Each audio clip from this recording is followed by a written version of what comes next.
ಮರೆತೇ ಹೋದೆನು ಹೊರಟ ಕಾರಣ ನಿನ್ನಯ ಮಿಂಚಿನ ದಾಳಿಯಲಿ. ಕ್ಷಮಿಸು ನನ್ನನು, ತಪ್ಪು ನಿನ್ನದೇ, ಬಿದ್ದರೆ ನಿನ್ನದೇ ತೋಳಿನಲ್ಲಿ. ಗಂಧದ ಹೂವಿಗೂ ದೋಚುವ ಗಾಳಿಗೂ ಎಂತಹ ಸುಂದರ ನೇಹ.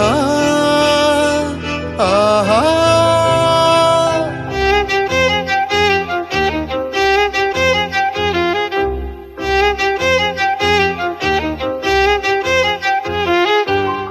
ನಿನ್ನಯ ಕೈಯಲ್ಲಿ ಪ್ರೀತಿಯ ಪುಸ್ತಕ ಆಗುವ ಹಂಬಲ ನನಗೀಗ.